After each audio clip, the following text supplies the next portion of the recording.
Coordination council ایک بنائی گئی جس کا اعلان کیا گیا، جس کے سربراہ جو ہے وہ ولی عہد محمد بن سلمان ہیں اور ادھر پاکستان میں جناب عمران خان ہیں۔ اس کونسل کا ہر سال ایک اسلام آباد میں اجلاس ہوا کرے گا اور ایک 6 مہینے بعد وزراء خارجہ کی سطح پر جی ایک ریاض میں اجلاس ہوا کرے گا اور ایک اسلام آباد میں اجلاس ہوا کرے گا۔ اب اس کونسل کے مقاصد کیا ہیں؟ ثقافتی تجارتی تعلقات کی بحالی، پاکستانی قیدیوں کی رہائی اور پاکستان کے جو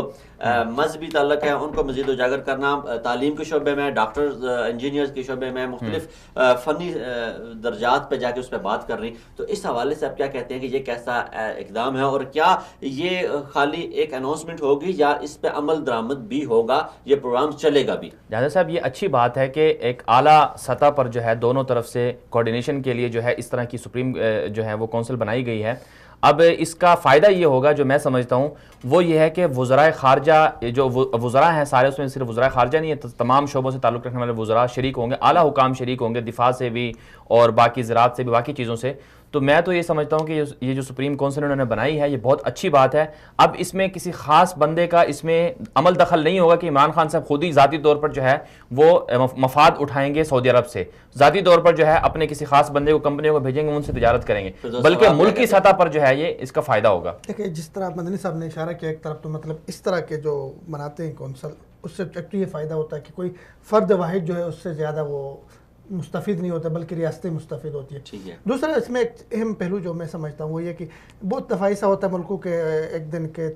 دوروں پہ وزرائے اعظم کے جذباتی قسم کے اعلانات ہوتے ہیں لیکن ان پہ امپلیمنٹ نہیں ہوتی ہے، وہ چیزیں رہ جاتی ہے۔ تو اس طرح کے کونسل اس کو فالو اپ کرتا ہے، لیکن اس کو دیکھتا ہے، چیزوں کو، مزید تعلقات کو مزید آگے لے کے جاتا ہے۔ تو یہ اس حوالے سے بہت بہتر، اس میں تجارت، ثقافت، کلچر، یہ ساری چیزیں آ جاتی ہیں۔ اچھا، یہ جو پاکستان کا دورہ ہوا، اتنا بڑا ایک ڈیلیگیشن گیا اور پاکستان میں وہ 2 دن اپنی مصروف ترین 2 دن گزار کے آئے، رات سے جو ہی وہ انہوں نے لینڈ کیا وہاں سے ان کی ایکٹیویٹیز بڑھنا شروع ہو گئی۔ تو اس سے کیا اب مارچ میں ایک امید کی جا رہی ہے کہ مہاتیر محمد آ رہے ہیں، طیب اردگان کا دورہ ایکسپیکٹڈ ہے اور مختلف جو صدور ہیں یا مختلف ہو سکتا ہے آنے والے دنوں میں اچانک کہیں پتہ چلے امریکی صدر بھی آ رہے ہیں پاکستان میں، اور پاکستان میں 28 فروری کو ہونے جا رہے ہیں مذاکرات طالبان کے بھی۔ پاکستان خطے کا ایک اہم ملک ہے اور اس حوالے سے ولی عہد نے اپنی نشاندہی بھی کی۔ تو کیا اس طرح کے دوروں سے پاکستان میں جو پاکستان کا بیرونی دنیا کا جو پاکستان پہ اعتماد ہے وہ بڑھے گا؟ اس میں کیا فرق آئے گا؟ کیا سمجھتے ہیں آپ حضرات؟ جیسا کہ ہم نے اس پروگرام کا ٹائٹل میں بھی لکھا ہے کہ سعودی ولی عہد کے دورہ پاکستان کے بعد عالمی دنیا پر، عالمی منظرنامے پر بڑی تبدیلیاں ہوں گی جہاں صاحب۔ تو اس میں میں یہ سمجھتا ہوں کہ اس دورے سے بڑی تبدیلیاں ہونے جا رہی ہیں۔ ایک تو یہ ہے کہ دنیا کو اب یہ سمجھ آ گئی ہے کہ پاکستان کوئی جو پاکستان کے بارے میں امریکہ نے، پاکستان کے دشمنوں نے یہ پھیلا دیا تھا کہ پاکستان دہشت گردوں کا ملک ہے، ہمارا پاسپورٹ جو بہت دنیا کے اندر ڈی ویلیو ہو چکا تھا تو اب اس کی ویلیو بڑھنا شروع ہوگی۔ اور اس کے ساتھ ساتھ ہم نے دیکھا کہ پچھلے، جیسے کہ ابھی کچھ فگرز بھی ہمارے سامنے آئے ہیں کہ 20 ارب ڈالر سعودی عرب نے سرمایہ کاری کی، 15 ارب متحدہ عرب امارات نے کی اور ملیشیا بھی سرمایہ کاری کر رہا ہے۔ تو ایک دم سے 40-50 ارب ڈالر پاکستان میں آ جانا اور سی پیک کے حجم کے مقابلے میں آ جانا، یہ بہت بڑی ایک پاکستان کے لیے بہت بڑی بات ہے، اور اس سے آنے والے وقتوں میں بڑی تبدیلیاں ہوں گی۔ آپ کا جو سلسلہ شروع کیا وہ اس میں سمیع اللہ قاسم صاحب نے فردوس جمال صاحب کے لیے پھر میسج چھوڑا ہے، انہوں نے کہا جی کہ آپ کا انداز بیان بہت خوبصورت ہے اور میں آپ کو بہت پسند کرتا ہوں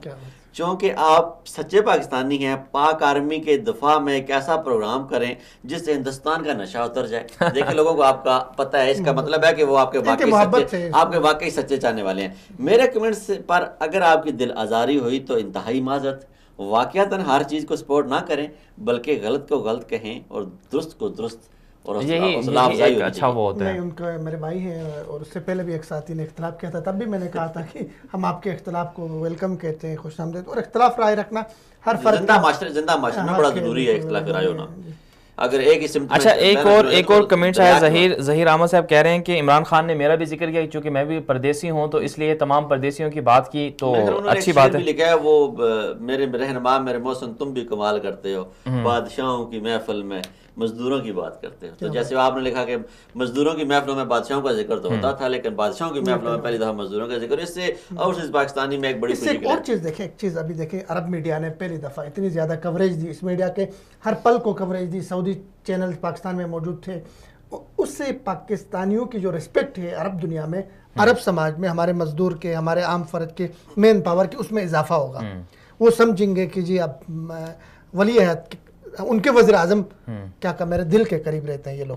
تو اس کا مطلب یہ ہے کہ بھائی آپ کے اس ملک میں آپ کی عزت میں اضافہ ہوگا, تو یہ بہت اچھی بات ہے. جیسے آپ نے میڈیا کی بات کی, ہم نے دیکھا کہ پاکستانی میڈیا میں اس حوالے سے جو استقبال کا جو ایک مرحلہ تھا اس کو بڑے احسن طریقے سے نبھایا گیا.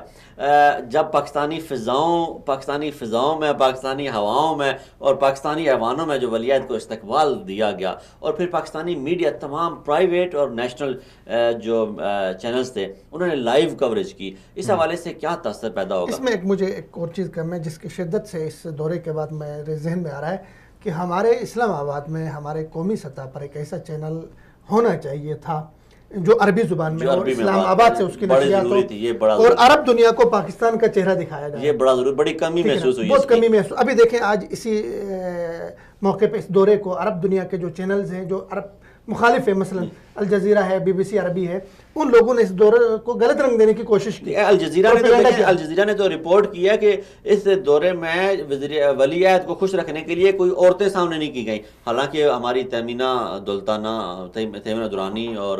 فہمیدہ مرزا صاحبہ اور شیریں مزاری صاحبہ لاسٹ میں آ کے ملی. اور کیا ولی عہد عورتوں کو پسند نہیں کرتے؟ نہیں, وہ کہہ رہے تھے کہ پاکستان نے جو ہے وہ دکھانے کی کوشش کیا کہ ہم بڑے مذہبی ہیں اور ہم آپ کی طرح ہیں اور یہ وہ, جبکہ آپ کو پتہ کو